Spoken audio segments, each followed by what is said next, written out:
क्या time travel possible है? Time travel केवल विज्ञान फैंटेसी का ही विषय नहीं है। वैज्ञानिकों में भी यह पड़ताल लंबे से हो रही है कि क्या टाइम ट्रेवल के जरिए समय के पीछे या समय के आगे जाया जा सकता है। टाइम मशीन और समय यात्रा पर प्रयोग और अध्ययन भी कम नहीं हुए। इस पर विज्ञान का भी अपना नज़रिया और अपने तर्क है। समय की यात्रा एक रोमांचक विषय है। कई हैरत अंगेज कहानियाँ और कठिनाई है जिन्होंने न केवल आम जनता को बल्कि कई वैज्ञानिकों को भी इस विषय की ओर आकर्षित किया है। इसमें एक और रोमांचक पहलू होता है टाइम मशीन, यानी कि ऐसी मशीन जो समय की यात्रा को संभव बना सके। अल्बर्ट आइंस्टाइन जैसे वैज्ञानिक ने कुछ भौतिक नतीजे निकाले हैं जो टाइम ट्रेवल को अवधारणा में वैज्ञानिकों तर्क डालती है। जब वह कहते हैं कि अगर प्रकाश की गति पृथ्वी के घूर्णन की दिशा के विपरीत यात्रा की जाए तो हम इतिहास की यात्रा कर सकेंगे, लेकिन यह केवल एक सिद्धांतिक बात है। तो क्या समय की यात्रा संभव है?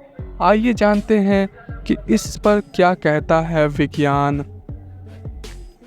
समय की यात्रा का टाइम मशीन वास्तव में वैज्ञानिक के लिए गंभीर विषय है। University of Maryland Baltimore county में एस्ट्रोनॉमी और एस्ट्रोफिजिक्स की असिस्टेंट प्रोफेसर एडी फोर्ड अपने लेख में कहते हैं कि अगर ब्रह्मांड के ऊष्मागतिकीय सिद्धांत को माना जाए तो यह असंभव हो सकता है।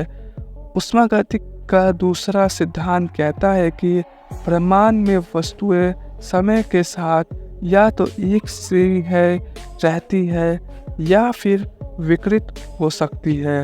यह एक तरह से अंडे के आमलेट से अंडा फिर से हासिल करने जैसा होगा। समय आगे की ही दिशा में बदल सकती है, पीछे की दिशा में नहीं। अल्बर्ट आइंस्टाइन के सापेक्षता के विशेष सिद्धांत सुझाव देते हैं कि समय अलग अलग लोगों के लिए विभिन्न दर से बीतती है। इसके अनुसार प्रकाश की गति के करीब से यात्रा करने वाले अंतरिक्ष यान को यात्री पृथ्वी की तुलना में समय धीमा अनुभव करेंगे। इसी तरह का यान अभी तक तो नहीं बना, पर इंटरनेशनल स्पेस स्टेशन में 520 दिन रहने के दौरान अंतरिक्ष यात्री स्कॉट कैली की उम्र उनके जुड़वा भाई अंतरिक्ष यात्री मार्क कैली की तुलना में धीमी दर से बढ़ी थी। कई वैज्ञानिक इस तरह के विचार पर पड़ताल कर रहे हैं जिनसे सैद्धांतिक तौर पर समय यात्रा संभव हो सके। इनमें से एक धारणा वर्म होल की है। यह अंतरिक्ष की एक काल्पनिक सुरंग है जो ब्रह्मांड की यात्रा में शॉर्टकट बन सकती है, यानी इसमें चलने वाली हिस्से में प्रकाश कर स्थिर हिस्से से निकलने से इंसान इतिहास में चला जाएगा। लेकिन यह केवल सिद्धांत अवधारणा है। समय की यात्रा के साथ कई तरह के विरोधाभास भी है।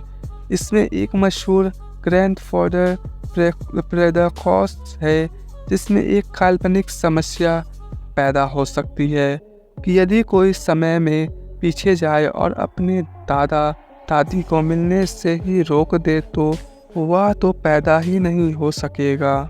ऐसे में वह समय के पीछे जा ही कैसे सकता है। मशहूर भौतिकविद स्टीफन हॉकिंग ने भी एक डिनर पार्टी रखी थी और उसके ख़त्म होने के बाद इंटरनेट पर भविष्य के समय यात्रियों को भोज पर आमंत्रण दिया था कि वह इस बीत चुके समय की पार्टी में शामिल हो। सबसे बड़ा सबूत हॉकिंग के निमंत्रण में तारीख, जगह के कोऑर्डिनेट्स और समय तक का उल्लेख था, जो नियमित देते ही समय की बीत चुके था, लेकिन इस पार्टी में कोई नहीं आया। उनके मुताबिक टाइम ट्रेवल संभव नहीं है। क्योंकि इसका सबसे बड़ा सबूत यही है कि हम पर भविष्य की यात्रियों का हमला नहीं हुआ है। लेकिन यह सवाल यहीं ख़त्म नहीं हो जाता है।